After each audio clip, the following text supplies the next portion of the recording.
بسم اللہ الرحمن الرحیم نحمدہ ونصلی علی رسولہ الکریم اما بعد۔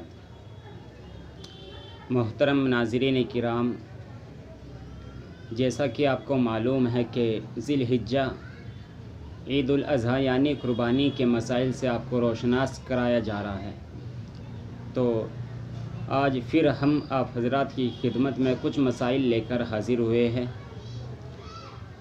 اگر آپ نے ہمارے اس چینل کو سبسکرائب نہیں کیا ہے تو آپ سے گزارش کرتا ہوں کہ آپ ہمارے اس چینل کو سبسکرائب کریں، اور تاکہ ہر آنے والے مسائل سے آپ کو روشناس کرایا جا سکے۔ تو ساتھیو، آئیے شروع کرتے ہیں آج کے مسائل کو۔ تو سب سے پہلا مسئلہ یہ ہے کہ قربانی کا جو گوشت ہوتا ہے اس کو ہم اور آپ کیسے استعمال کریں اور کہاں کہاں پر استعمال کیا جائے۔ دیکھیے، افضل اور بہتر طریقہ یہ ہے کہ اس گوشت کے 3 حصے کیے جائے، اس گوشت کے 3 حصے کیے جائے۔ ایک حصہ جو ہے وہ غریبوں اور فقیروں میں تقسیم کیا جائے، اور دوسرا حصہ جو ہے وہ اپنے دوست احباب اور رشتہ داروں پر تقسیم کیا جائے، اور اسی طریقے سے جو تیسرا حصہ جو ہے وہ خود اپنے استعمال میں لایا جائے۔ اور اگر آپ سارے گوشت کو تقسیم کرنا چاہے تو سارے گوشت کو تقسیم بھی کیا جا سکتا ہے، اور اگر آپ سارے گوشت کو صدقہ کرنا چاہے تو آپ سارے گوشت کو صدقہ بھی کر سکتے ہیں، اس میں کوئی حرج کی بات نہیں ہے۔ اور اسی طریقے سے ایک مسئلہ یہ آتا ہے کہ کیا گوشت کو ولیمے میں بھی کھلایا جا سکتا ہے؟ جی ہاں، آپ اپنے قربانی کے گوشت کو ولیمے میں بھی کھلا سکتے ہیں۔ اور ایک مسئلہ یہ ہے کہ کیا قربانی کے گوشت کو نان مسلم بھائی کو بھی کھلایا جا سکتا ہے؟ جی ہاں، اس میں کوئی حرج کی بات نہیں ہے۔ اور ایک مسئلہ یہ آتا ہے کہ کسی آدمی نے وصیت مانی کہ آپ میری طرف سے قربانی کر دینا، تو اس پر ضروری ہوگی کہ وہ ان کی طرف سے قربانی کرے، اور جو قربانی کرے اس گوشت کو آپ اپنے استعمال پر نہیں خرچ استعمال کر سکتے، بلکہ اس سارے گوشت کو اپنے تقسیم کرنا پڑے گا، یعنی صدقہ کرنا پڑے گا۔ اور ایک مسئلہ یہ ہے کہ کیا قربانی کے گوشت کو فروخت کیا جا سکتا ہے یا نہیں؟ جی ہاں، قربانی کے گوشت کو بیچا نہیں جا سکتا، یہ جائز نہیں ہے۔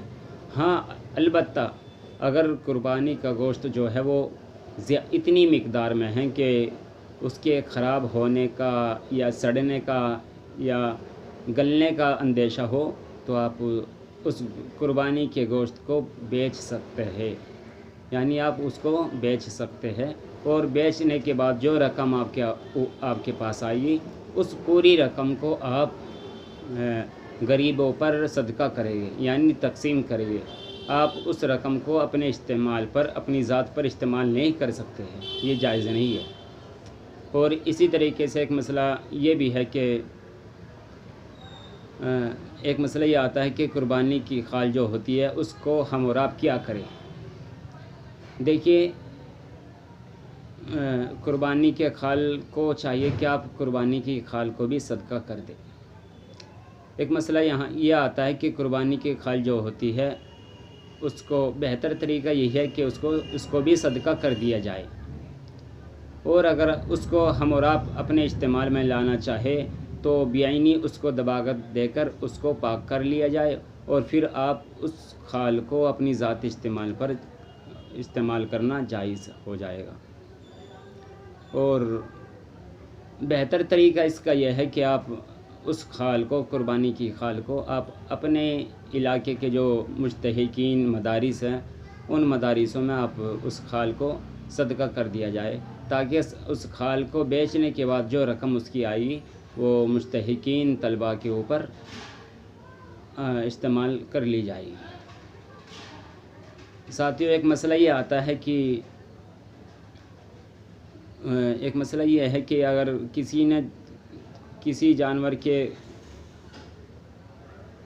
قربانی کا جانور کا اگر کسی شخص نے دودھ نکال لیا اور اس کو بیچ دیا تو کیا اس کی رقم استعمال کر سکتے ہیں؟ دیکھیے، اگر کسی شخص نے قربانی کا جانور خریدا اور خریدنے کے بعد اس کا دودھ نکالا تو وہ دودھ استعمال پر کرنا جائز نہیں ہے۔ یعنی اگر آپ نے دودھ نکالنے کے بعد اس کو پی لیا یا پھر بیچ دیا تو وہ بیچنے کے بعد جو اس کی رقم ہوگی وہ اس رقم کو آپ اپنے استعمال پر، اپنے گھر والوں پر استعمال نہیں کر سکتے، اس رقم کو بھی آپ نے صدقہ کرنا پڑے گا۔ ایک مسئلہ یہ ہے کہ اگر کسی انسان نے جانور کو خریدا اور اس سے بوجھ کھنچوایا تو یہ جائز ہے یا ناجائز؟ دیکھیے، اگر مثال کے طور پر کسی شخص نے قربانی کے لیے کوئی متعین جانور خریدا اور اس کے بعد آپ اس سے کوئی بوجھ کھنچوائے یا اس کے اوپر سوار ہوئے یا پھر اس سے بوجھ ڈھوائے تو یہ جائز نہیں ہے یا ناجائز ہے۔ اور اسی طریقے سے قربانی کے جانور کو کرائے پر دینا یہ بھی ناجائز ہے۔ اور ایک مسئلہ یہ ہے کہ اگر قربانی کے جانور کو کرائے پر دینا کیسا ہے؟ قربانی کے جانور کو کرائے پر دینا ناجائز ہے۔ تو ساتھیو، یہ تھے چند مسائل جن کو میں نے آپ حضرات کے سامنے پیش کیا۔ تو آئیے دعا کرتے ہیں، انشاءاللہ آنے والے کلپ میں میں آپ کو اور بھی مسائل سے روشناس کراؤں گا۔ اللہ رب العالمین ہم سب کو ان باتوں پر عمل کرنے کی پوری توفیق عطا فرمائے۔ وآخر دعوانا ان الحمد للہ رب العالمین۔ السلام علیکم ورحمۃ اللہ وبرکاتہ۔